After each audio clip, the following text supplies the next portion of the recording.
பிஸ்மில்லாஹ் ரஹ்மான் ரஹீம். கண்ணிமிக்க சகோதர சகோதரிகளே, அல்லாஹின் நல்லடியார்களே, அஸ்ஸலாமு அலைக்கும் வரஹ்மத்துல்லாஹி வபரகாத்துஹு. அல்ஹம்துலில்லாஹ். அல்லாஹும்ம ஸல்லி அலா முஹம்மதின் வஅலா அலி முஹம்மதின் வபாரிக் வஸல்லிம். இன்னைக்கு நம்ம பாத்தீங்கன்னா ஒரு சிறப்புக்குரிய அமலை தான் பார்க்க போறோம். தினமும் இந்த வார்த்தை 100 முறை ஓதாம நீங்க என்ன பண்ணாதீங்க, அந்த நாளை முடித்து கொள்ளாதீங்க. அது நீங்க எப்ப வேணா ஓதுங்க. ஆனா ரொம்ப சிறப்பு பாத்தீங்கன்னா இரவு நேரத்துல ஓதுறது ரொம்ப சிறப்பு. நீங்க பகல்லையும் ஓதலாம், மற்ற நேரத்துலயும் ஓதலாம். அதை நான் தெளிவா சொல்லிடுறேன். ஏன்னா பாத்தீங்கன்னா காலை சூரியன் உதயமாகக்கூடிய நேரத்துல இதை ஓதுங்க, மாலை சூரியன் மறைந்ததுக்கு பிறகு இது ஓதுங்க, அப்படி இல்லாட்டினா தூங்கும் போது இது ஓதுங்கன்னு சொல்லிட்டு பல இடங்கள்ல நம்ம என்ன பண்ணிக்கலாம், இது ஓதலாம். இதை பத்தியான அறிவிப்புகள்லாம் இருக்கு. அப்படிப்பட்ட ஒரு வார்த்தை கடைசிக்கு ஒரு நாளுடைய இறுதியிலேயாவது ஓதிருங்க. இதை 100 முறை ஒரு நாளைக்கு ஓதிட்டீங்கன்னா இந்த வார்த்தையை அல்லாஹ் உங்களுக்கு அவனுடைய அருள் பார்வையை திறந்து வைக்கிறான். ஏன்னா அவ்வளோ சிறப்பு மிகுந்த வார்த்தை இது. நம்மளுடைய எல்லா கஷ்டத்துக்கும் இதுல தீர்வு இருக்கு. என்ன அப்படி சொல்றோம்னு பாத்தீங்கன்னா, அல்லாஹ் பாத்தீங்கன்னா குர்ஆன்ல பல இடங்கள்ல இதை வலியுறுத்திட்டான். நபி ஸல்லல்லாஹு அலைஹி வஸல்லம் அவர்கள் பெரிய ஒரு அமலாக தினமும் ஃபாலோ பண்றதே இந்த அமல் தான். அது எல்லாத்துக்கு மேல நபி ஸல்லல்லாஹு அலைஹி வஸல்லம் அவர்கள் இதை சாவின்னு சொல்லியிருக்காங்க. என்ன சாவின்னு சொல்லியிருக்காங்கன்னு பார்க்கும்போது, நம்ம கஷ்டத்தை திறக்கக்கூடிய சாவின்னு சொல்லியிருக்காங்க. உங்களுக்கு எவ்வளவோ கஷ்டம் இருக்கு, வாழ்க்கையில எவ்வளவோ தேவை இருக்கு, என்னென்னமோ பிரச்சனைகள் வருது, என்னால முடியல வாழவே அப்படிங்கிற அளவுக்கு கவலைகளோட, துன்பத்தோட, துயரத்தோட மனிதர்களால கஷ்டப்பட்டுட்டு இருக்கீங்களா, பணத்தால கஷ்டப்பட்டுட்டு இருக்கீங்களா? இது 2 தான் இருக்கிறவங்களுக்கே பெரிய கஷ்டம்.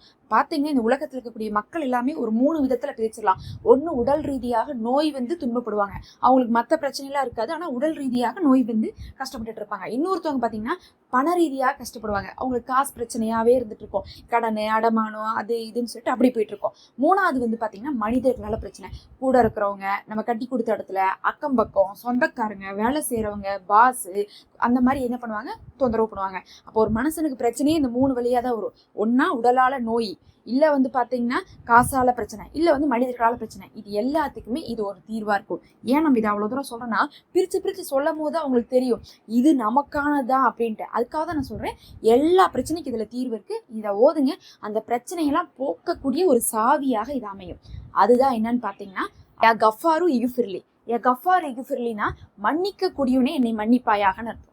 கஃபாருன்னா என்னது, மன்னிக்க கூடியவன் அர்த்தம். யார சொல்றோம், அல்லாஹ்வை சொல்றோம். இது என்னன்னு பாத்தீங்கன்னா அல்லாஹுடைய ஒரு இஸ்மு. 2 வார்த்தையில ஒண்ணு இஸ்மு, ஒண்ணு துவா. அப்ப இது என்னன்னா ஒரு சின்ன துவா. இது ஏதோ ஒரு திக்ரு, ஏதோ ஒரு இஸ்முன்னு நினைச்சுக்காதீங்க. இது ஒரு அழகான சின்ன துவா. துவானா என்னன்னா, நமக்கு தேவையான ஒன்றை கேட்டோம்னா அது துவாவா மாறிடும். இதுல முதல்ல இருக்கக்கூடிய வார்த்தை இஸ்மு, 2வது இருக்கக்கூடிய வார்த்தை நம்ம தேவையே கேட்கக்கூடிய ஒரு துவா. அப்ப இது 2ம் சேர்ந்து என்ன ஆயிடுச்சு, ஒரு அழகான துவா. இதை விட சின்ன துவாவை நம்மளால பார்க்க முடியுமா சொல்லுங்க? அல்லாஹ் அக்பர். ரொம்ப அழகா கேட்டுட்டு இருக்கோம் 2 வார்த்தையில. யா கஃபாரு இகுஃபிர்லி. இது ஓத முடியாதா சொல்லுங்க? 100 தடவை ஓதுறது ஒன்றும் கஷ்டமா உங்களுக்கு? ஒரே தடவையில ஓதாட்டினாலும் பிரிச்சு ஓதுங்க. ஒழு செய்யணும்னு அவசியம் இல்லை, தொழுகை இல்லாட்டினாலும் நீங்க ஓதலாம், எந்த நேரத்துல வேணா ஓதலாம். ரொம்ப முக்கியமா ஒரு நாளுடைய கடைசியில ஓதுங்க, இன்னும் சிறப்பா இருக்கும். ஏன் நம்ம அப்படி சொல்றோம்னு சொல்லி பாருங்க. அல்லாஹ்விடத்துல என்ன சொல்றோம், மன்னிக்க கூடியவனே என்னை மன்னிப்பாயாகன்னு சொல்லிட்டு நம்ம மன்னிப்பை கேட்கும் போது அல்லாஹ் என்ன பண்றான், என் அடியான் என்னையே மன்னிக்க கூடியவன் சொல்லிட்டான்.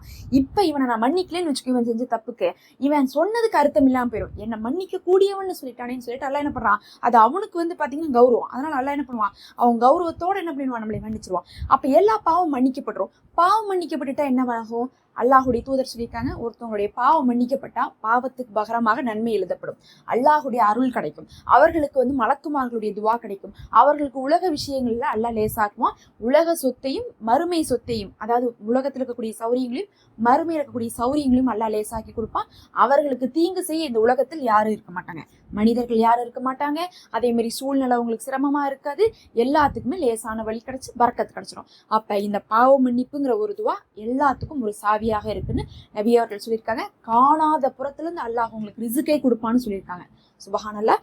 இதை தான் நம்ம என்ன சொல்றோம், 100 முறை ஓதிவாங்கிறோம். முடிந்த அளவுக்கு ஒரு நாளுடைய கடைசியில ஓதுவது சிறப்பாக இருக்கும், ஓதிக்கொள்ளுங்க. நம்ம சேனல்ல மெம்பர்ஷிப் இருக்குது. நம்ம இந்த மாதிரி பயன் தரக்கூடிய அமல்களை போட்டுட்டு இருக்கோம். அதில் நீங்க ஜாயின் பண்ணிக்கோங்க. அது ஒரு சதக்காவாக இருக்கும், எங்களுக்கு ரொம்ப ஹெல்ப்ஃபுல்லா இருக்கும். அஸ்ஸலாமு அலைக்கும்.